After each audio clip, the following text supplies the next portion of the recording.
A crise financeira do estado do Rio atingiu em cheio os funcionários terceirizados de órgãos públicos. São cerca de 30 mil trabalhadores que atuam em áreas como limpeza, segurança e informática. Muitos estão há meses sem salários ou foram demitidos sem receber férias, 13º e outros direitos trabalhistas. A situação ficou ainda mais grave depois que o governo publicou no dia 6 de outubro um decreto suspendendo por um mês o pagamento de fornecedores e serviços. Para conversar sobre esse assunto, eu recebo o deputado Milton Rangel, Ricardo Garcia, presidente do Sindicato das Empresas de Asseio e Conservação do Rio de Janeiro, e Antônio Carlos da Silva, presidente do Sindicato dos Empregados de Empresas de Asseio e Conservação do município do Rio de Janeiro. Sejam todos bem-vindos. Deputado, como é que o senhor recebeu aí essa notícia do decreto do governo? Esse decreto, como tudo, desse governo, né, as coisas não são negociadas e nem conversadas. Elas vêm porque vêm da cabeça de algum burocrata e acham que aquela solução é a solução melhor que tem para o Estado, sem nenhuma negociação, sem chamar o sindicato dos empresários, sem chamar o sindicato dos empregados, sem conversar com os fornecedores.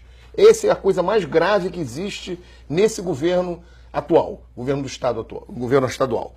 É a falta de negociação, a falta de sentar para conversar.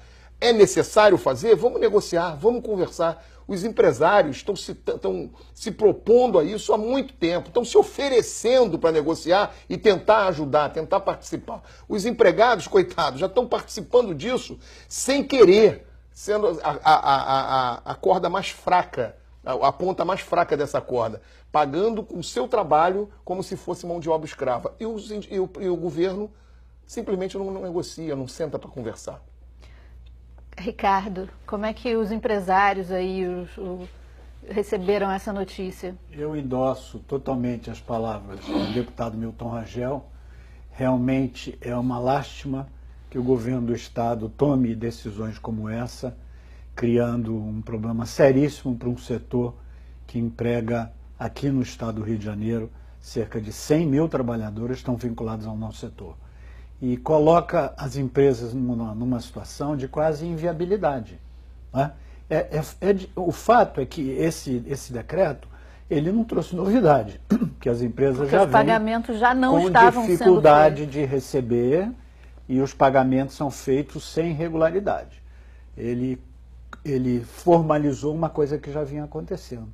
Mas é uma lástima que não, como disse o deputado Milton Rangel, não chamasse antes o setor, tanto os empresários quanto os trabalhadores, para conversar e ver o que poderia viabilizar para evitar o caos que está gerando em nosso setor econômico. Porque já estava fazendo isso, né, Ricardo? Claro. Quer dizer, já precisava ter chamado para negociar antes. Negociar, conversar antes. Porque já estava praticando o não pagamento. Perfeito. Então, na hora de publicar um decreto, chama para negociar e fala, olha, depois de 30 dias nós vamos dar essa e essa solução. Será que os empresários aceitam? Será que os empregados aceitam?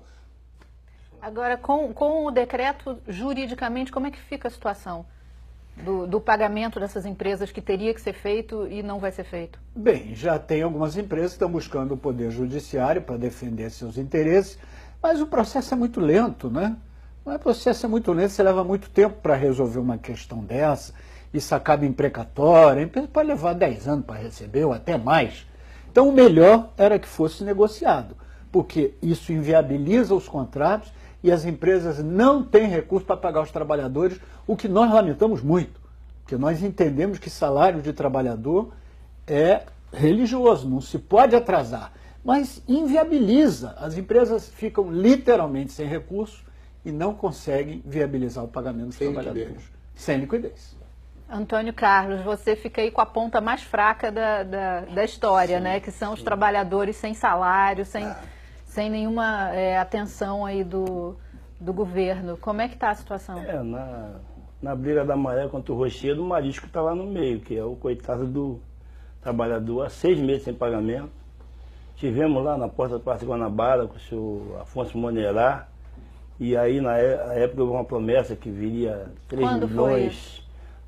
No início da crise. Nós já, de vez em quando reunimos o pessoal para poder aparecer de alguma forma, porque o que eu tenho dito é que o trabalhador, o terceirizado, ele é invisível. para a administração pública. É como se ele não existisse, né?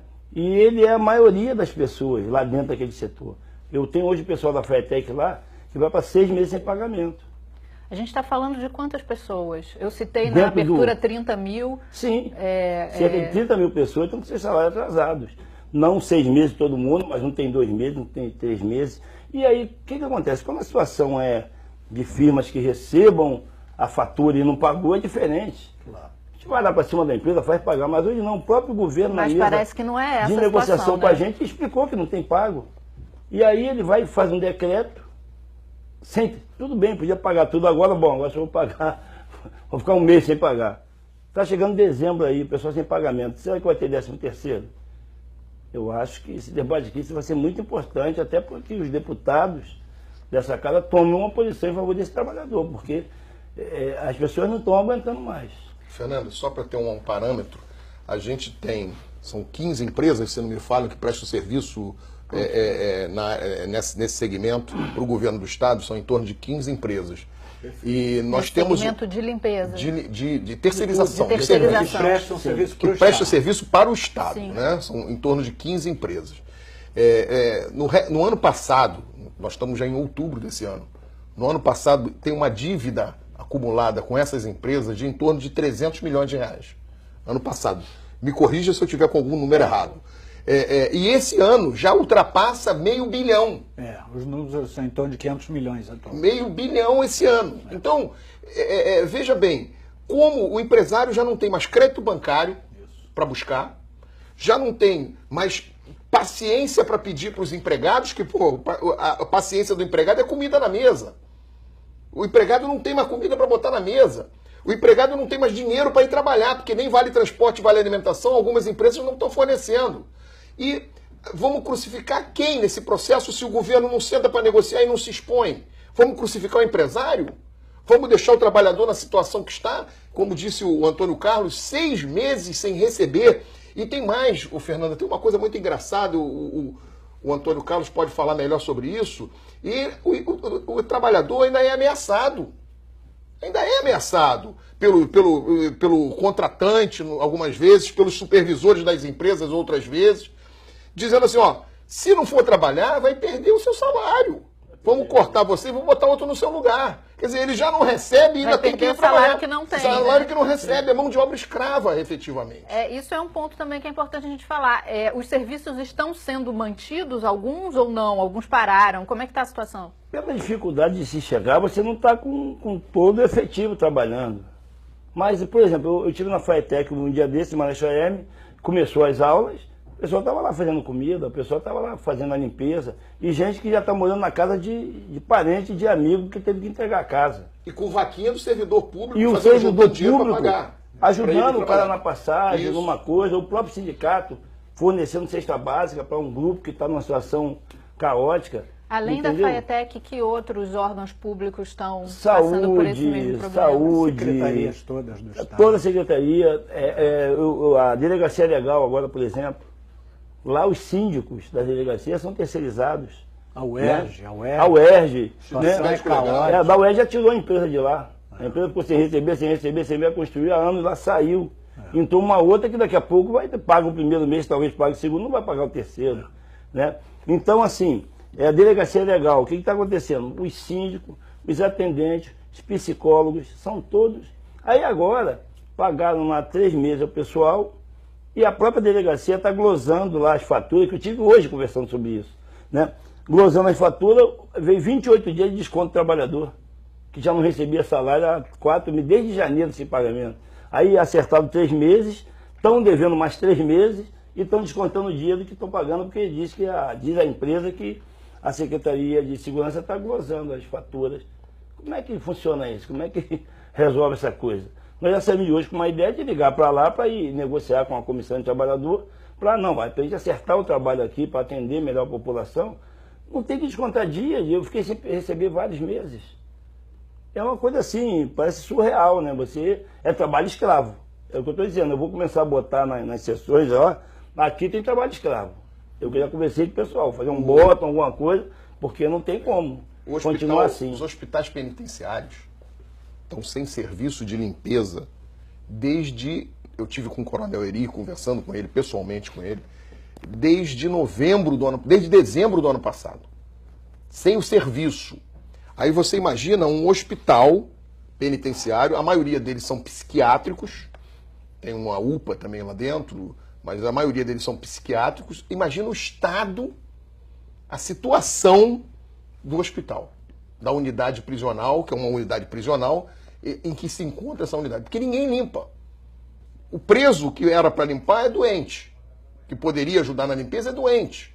Então, como faz? Está lá. Infecção hospitalar. Era só pedir as comissões aí para visitar os hospitais penitenciários que vocês iam ver a situação caótica. Deputado, as empresas, elas não conseguem se manter sem esse repasse do governo, né? Ou conseguem se manter por um tempo limitado. Como é que é a situação? É como se um trabalhador que não recebe salário, ele não consegue pagar as contas dele. A empresa é a mesma coisa. Se ela não recebe pelo serviço prestado, ela não consegue pagar seus trabalhadores, não consegue pagar seus fornecedores, não consegue comprar os benefícios, vale transporte, ticket de refeição, e não consegue pagar seus fornecedores. A situação que gera para o trabalhador também gera para a empresa. Impossibilidade de honrar com seus compromissos por falta absoluta de recursos, porque não está recebendo do seu cliente, que nesse caso é o Estado.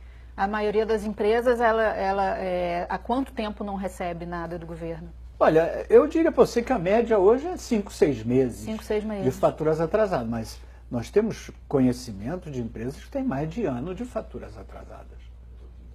Mas a média é de 5, 6 meses, e isso já é um tempo que não dá para a empresa se... Claro, o setor é um setor que muita concorrência, é um setor que tem muitas empresas. Então, você participa de um processo de licitação, você tem muitas empresas participando daquele processo e os preços acabam fechando. Tem que descer o preço para conseguir baixo, ganhar a licitação. Preço baixo. Então, as margens das empresas são absolutamente baixas. Então, você ficar um mês sem receber já entra no prejuízo. Já entra no prejuízo. Imagina 6 meses. Ricardo, são contratos de quanto tempo, em média? Olha, os contratos, normalmente com o poder público, são contratos de 5 anos. Ele é um contrato de uma vez por ano, ele é renovado se o tomador do serviço quiser renovar. Né? Então, muitas vezes, a própria empresa ela não quer renovar o contrato por não estar recebendo. Mas ela vai ter um passivo para pagar os trabalhadores, que são as verbas rescisórias, que ela não tem esse recurso. Então, eu digo que nós empresários estamos numa bicicleta, sabe, pedalando, para se parar a bicicleta, a gente cai.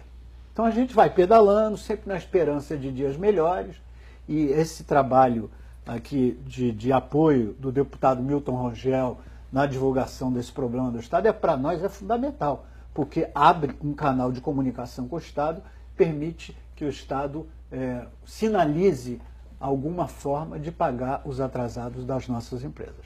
Obrigada. A gente vai fazer um intervalo rapidinho e voltamos já já.